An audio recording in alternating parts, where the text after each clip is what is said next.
मेरे चैनल पर आप सभी का हार्दिक स्वागत करता हूं। आज की इस क्लास में हम राजस्थान सामान्य ज्ञान के अंतर्गत कक्षा 9 की पाठ्य पुस्तक राजस्थान का स्वतंत्रता आंदोलन एवं शौर्य परंपरा, आज का हमारा टॉपिक है किसान आंदोलन। पहला प्रश्न है बिजोलिया।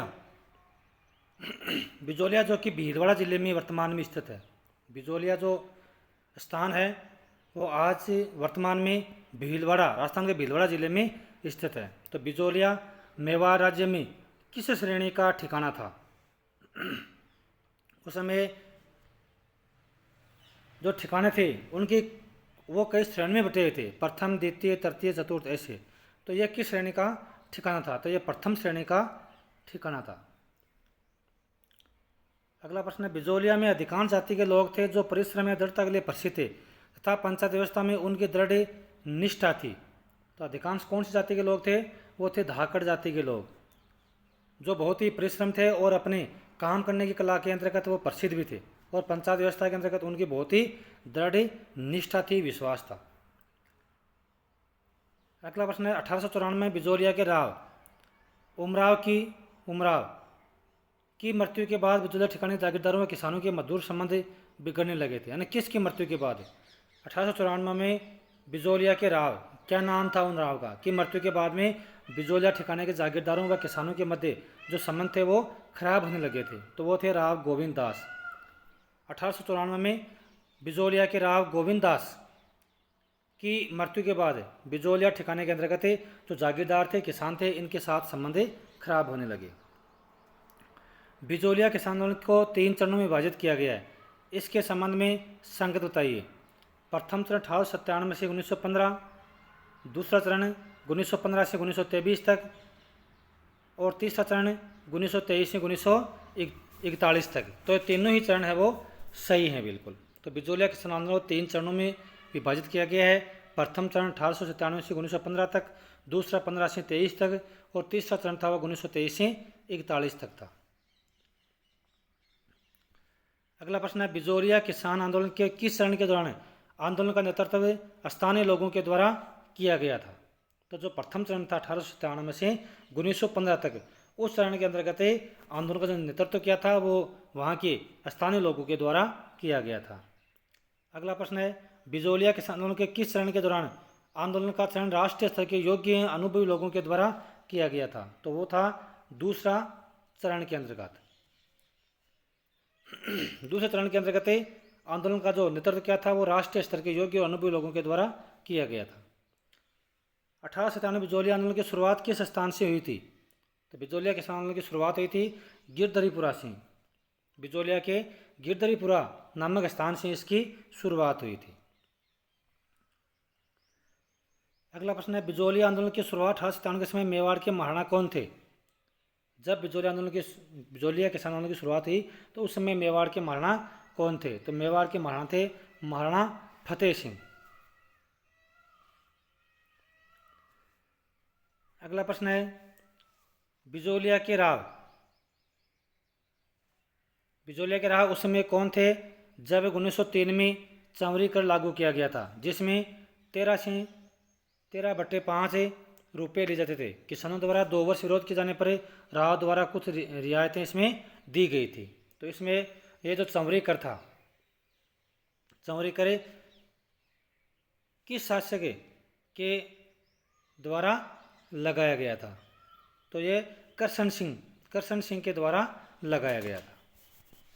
इसमें बिजोलिया के जो राव थे, एक तरह से आप शासक कह लीजिए, वो उस समय करशन सिंह थे जिन्होंने चंवरी कर लागू किया था। चंवरी कर क्या था कि जो भी ठिकाने के अंतर्गत कोई यदि अपनी लड़की की शादी करता तो उसके विवाह के दौरान यानी 13 रुपये उस समय उसको कर के रूप में दिया जाना तय हुआ था।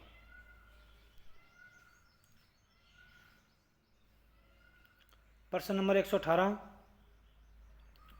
बिजोलिया के किस राव ने मेवाड़ राज्य द्वारा नए जागीरदार से तलवार बंधाई के रूप में ली गई रकम का भार जनता पर डाल दिया था? तो वो थे पृथ्वी सिंह। बिजोलिया के राव पृथ्वी सिंह ने मेवाड़ राज्य द्वारा नए जागीरदार से तलवार बंधाई के रूप में ली गई रकम का भार है वो किस पर डाल दिया था? वो जनता पर डाल दिया था।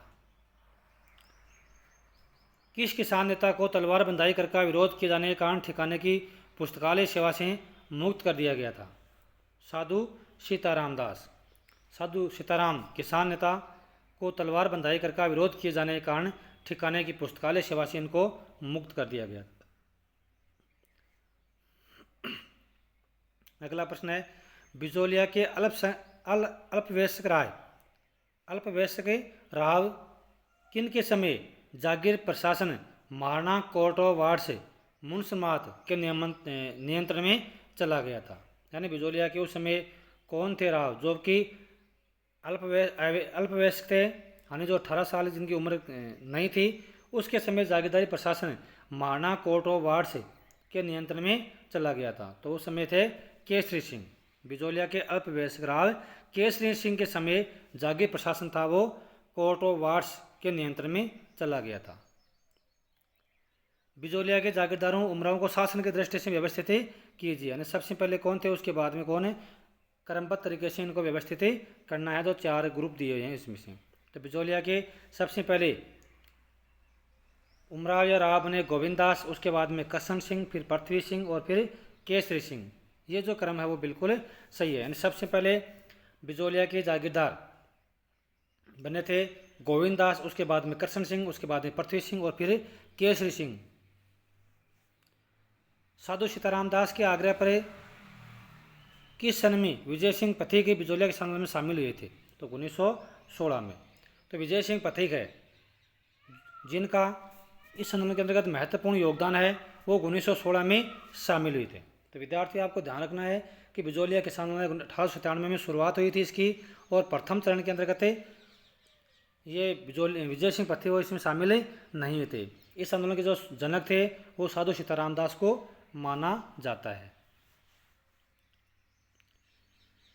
बिजोलिया में विद्या प्रचारणी सभा की स्थापना किसने की थी? विजय सिंह पथिक। यानी ऑप्शन के अनुसार बिजोलिया के विद्या प्रचारिणी सभा की स्थापना है वो विजय सिंह पथिक के द्वारा की गई थी। विजय सिंह पथिक जिसका वास्तविक नाम भूप सिंह था, विजय सिंह पथिक के विचारों से प्रभावित होकर किसने बिजोलिया ठिकाने की नौकरी छोड़कर के आंदोलन में शामिल हो गए थे? तो वो थे माणिक्यलाल वर्मा। माणिक्यलाल वर्मा थे वो विजय सिंह पथिक के विचारों से प्रभावित होकर के नौकरी छोड़कर के आंदोलन में शामिल हो गए थे। अगला प्रश्न है, बिजोलिया क्षेत्र में महात्मा जी के नाम से प्रसिद्ध थे, कौन थे? विजय सिंह पथिक। बिजोलिया क्षेत्र में विजय सिंह पथिक है वो महात्मा जी के नाम से प्रसिद्ध हुए थे। अगला प्रश्न है, विजय सिंह पथिक ने बिजोलिया के किसानों को संगठित करने के लिए 1917 में बेरीसाल गांव में हरियाली अमावस्या के दिन किस संगठन का गठन किया था? तो वो था उपरमाल पंच बोर्ड। विजय सिंह पथिक ने बिजोलिया के किसानों को संगठित करने के लिए सन 1917 के अंतर्गत एक गांव था बेरीसाल गांव, उसमें हरियाली अमावस्या के दिन एक संगठन बनाया था उपरमाल पंच बोर्ड। क्यों बनाया था? किसानों को संगठित करने के लिए। उपरमाल क्षेत्र के गोविंद गांव निवासी किसको जेल से छुड़वाने बिजोलिया के किसानों को प्रथम विजय मानी जाती है? तो वो थे नारायण पटेल। उपरमाल क्षेत्र के गोविंद गांव निवासी नारायण पटेल को जेल से छुड़वाना बिजोलिया के किसानों की प्रथम विजय मानी जाती है।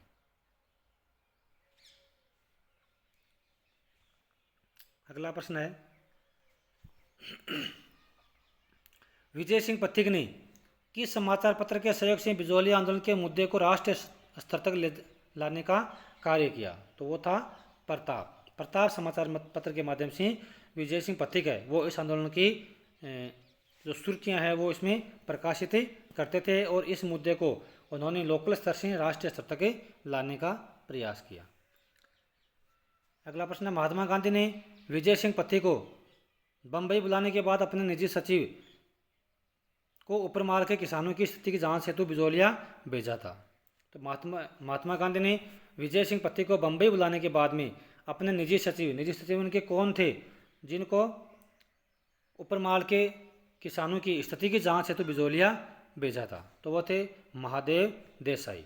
यानी महात्मा गांधी ने विजय सिंह पत्ती को बम्बई बुलाने के बाद में अपने निजी सचिव थे, कौन थे, महादेव देसाई को, इनको ऊपर माल के किसानों की स्थिति की जांच हेतु महादेव देसाई को बिजोलिया भेजा था। तो महात्मा गांधी ने पहले तो विजय सिंह पत्ती को बम्बई बुलाया, उनसे वहाँ की स्थिति का जायजा लिया बिजोलिया के। उसके बाद अपने निजी सचिव थे महादेव देसाई को, उनको ऊपर माल के किसानों की जांच करने हेतु बिजोलिया भेजा था।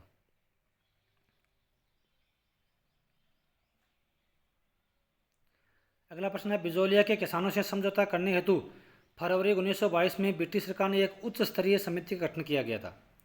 वो उच्च स्तरीय समिति में इसमें सदस्य थे, वो कौन कौन थे? तो बिजोलिया के किसानों से समझौता करने के लिए 1922 में ब्रिटिश सरकार ने एक उच्च स्तरीय समिति का गठन किया था, जिसके अंतर्गत सदस्य कौन थे? एजीजी, रॉबर्ट हॉलैंड, सचिव आगलवी, पीए विल्किंसन, दीवान प्रताप चंद्र चटर्जी, शायर हाकिम बिहारी लाल, ये 5 सदस्य इस समिति के अंतर्गत बनाए गए थे, जिनको बिजोलिया के किसान आंदोलन की जांच करने के लिए इस समिति में इनको शामिल किया था। तो ये 5 सदस्यों की एक उच्च स्तरीय समिति का गठन किया गया था 1922 के अंतर्गत। किस लिए? बिजोलिया के किसानों से समझौता करने के लिए। तो इसमें 5 सदस्य थे, रॉबर्ट हॉलैंड, सचिव आगलवी, पीए विल्किंसन, दीवान प्रभाष चंद्र चटर्जी और शायर हाकिम बिहारी लाल, ये 5 इसमें प्रमुख सदस्य थे। तो आज की इस क्लास में हमने 130 प्रश्न तक हमने अध्ययन कर लिया है। आगे के जो क्वेश्चन है वो हम नेक्स्ट क्लास के अंतर्गत अध्ययन करेंगे।